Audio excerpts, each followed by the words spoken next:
প্রাচীন মিশরের নাম শুনলেই আমাদের মনে ভেসে ওঠে সুবিশাল পিরামিড, স্বর্ণালঙ্কার, শক্তিশালী ফারাও এবং এক গৌরবময় সভ্যতার চিত্র। কিন্তু এই দীর্ঘ ইতিহাসের প্রতিটি অধ্যায় কি একই রকম উজ্জ্বল ছিল? মহত্ব এবং সমৃদ্ধির আড়ালে লুকিয়ে আছে এমন কিছু যুগ, যাকে ইতিহাসবিদেরা একসময় অন্ধকার যুগ বলে অভিহিত করেছিলেন।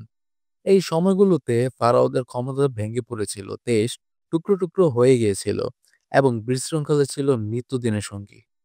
আজ আমরা সেই অন্ধকার যুগগুলোর ভেতর দিয়ে এক ঐতিহাসিক যাত্রায় বের হব। আমরা দেখব কেন এই সময়গুলোকে এমন নাম দেওয়া হয়েছিল এবং কেন আধুনিক ইতিহাসবিদেরা এখন একে কেবল অন্ধকার হিসেবে দেখতে নারাজ, বরং এটি ছিল রূপান্তর, অভিযোজন এবং নতুন এক ভোরের প্রস্তুতি।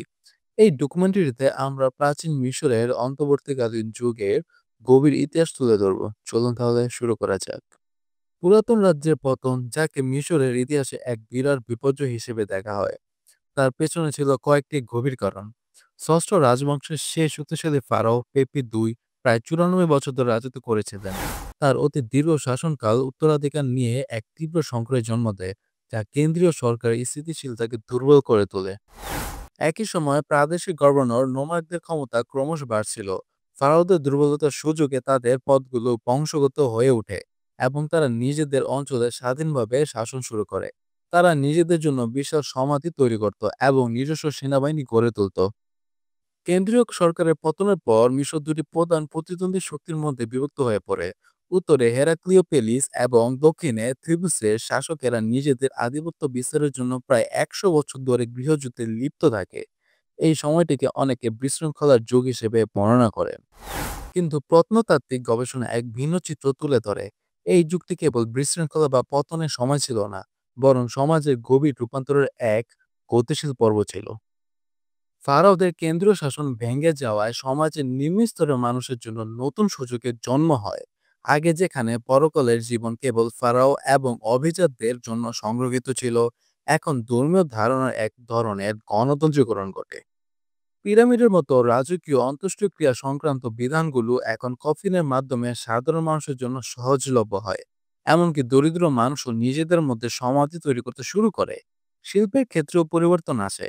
রাজকীয় পৃষ্ঠপোষকতার অভাবে শিল্পের গুণগত মান কিছুটা কমে গেলেও স্থানীয় কারিগররা তাদের নিজেদের মতো করে শিল্পকর্ম তৈরি করতে শুরু করে।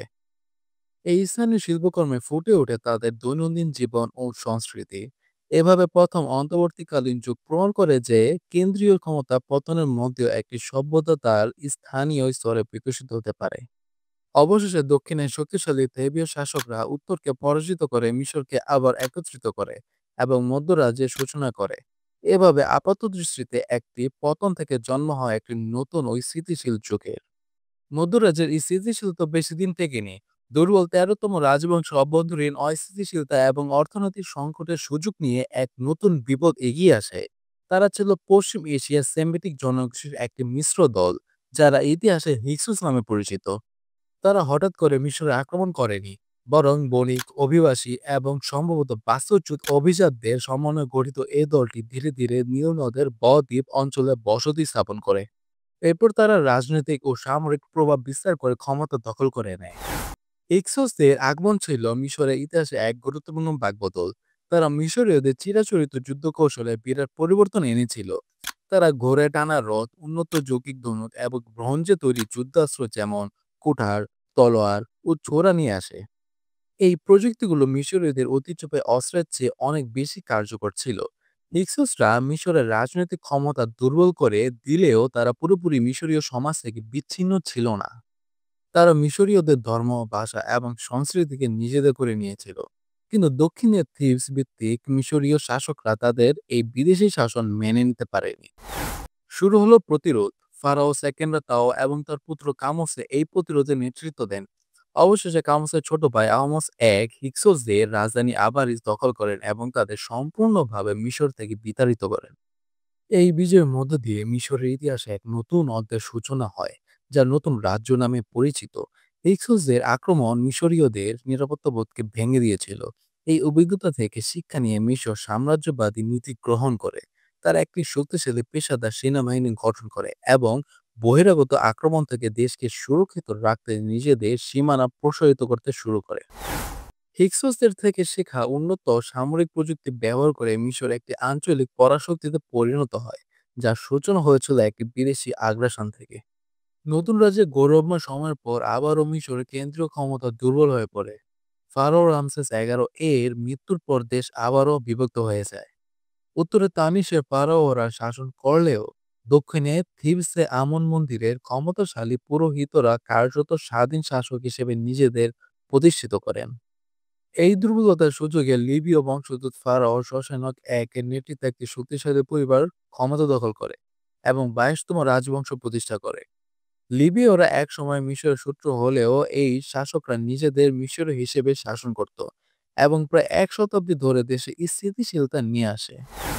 লিবীয়দের শাসন যখন দুর্বল হতে শুরু করে, তখন দক্ষিণের নুবিয়া বা কুশ রাজ্য থেকে এক নতুন শক্তি উঠে আসে। নুবীয় শাসকরা মিশরের অভ্যন্তরীণ কোন্দলের সুযোগ নিয়ে আক্রমণ করে এবং ২৫তম রাজবংশ প্রতিষ্ঠা করে। এই নুবীয় ফারাওরা নিজেদেরকে প্রকৃত মিশরীয় ঐতিহ্যের পুনরুদ্ধারকারী মনে করত। তাদের শাসনামলে মিশরের অর্থনীতি ও শিল্পকলা এক নতুন পুনরুজ্জীবন ঘটে।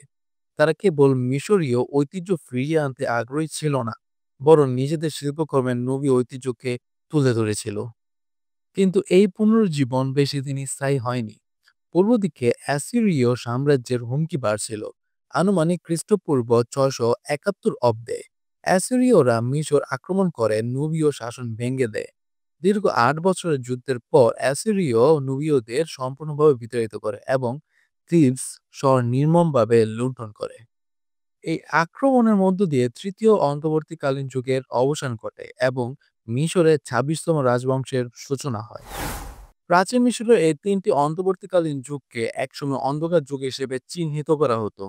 কিন্তু আমরা দেখতে পেলাম এই যুগগুলো কেবল বিশৃঙ্খলা বা পতনের সময় ছিল না, বরং এগুলো ছিল মিশরীয় সভ্যতার রাজনৈতিক, সামাজিক এবং সাংস্কৃতিক রূপান্তরের গুরুত্বপূর্ণ পর্ব। প্রথম অন্তর্বর্তীকালীন যুগ ক্ষমতাকে বিকেন্দ্রীভূত করে এবং সাধারণ মানুষের জন্য সমাজের নতুন দরজা খুলে দেয়।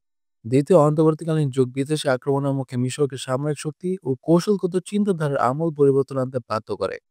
আর তৃতীয় অন্তর্বর্তীকালীন যুগ দেখিয়ে দেয় যে মিশরীয় সংস্কৃতি এতটাই শক্তিশালী ছিল যে বিদেশি শাসকরাও তাকে গ্রহণ করে গৌরব পুনরুদ্ধারের চেষ্টা করত। এই সংকটময় সময়গুলো যদি না আসতো, তবে মিশরীয়রা হয়তো সাম্রাজ্যবাদী নতুন রাজ্যে জন্ম দিতে পারত না, বা বহিরাগত শাসনের অভিজ্ঞতা থেকে প্রাপ্ত জ্ঞানকে কাজে লাগিয়ে টিকে থাকা নতুন কৌশল ও উদ্ভাবন করতে পারত না। সুতরাং এই সময়কালগুলি অন্ধকার ছিল না, বরং ছিল রূপান্তর, অভিযোজন এবং পুনরুজ্জীবনের এক গুরুত্বপূর্ণ অধ্যায়, যা মিশরীয় সভ্যতার দীর্ঘস্থায়ী উত্তরাধিকারকে নিশ্চিত করেছিল। মিশরীয় তিনটি অন্তর্বর্তীকালীন যুগ সম্পর্কে জেনে আপনার কেমন লাগলো? কমেন্টে জানান আপনার মতামত। দেখা হবে পরবর্তী কোনো ভিডিওতে। আল্লাহ হাফেজ।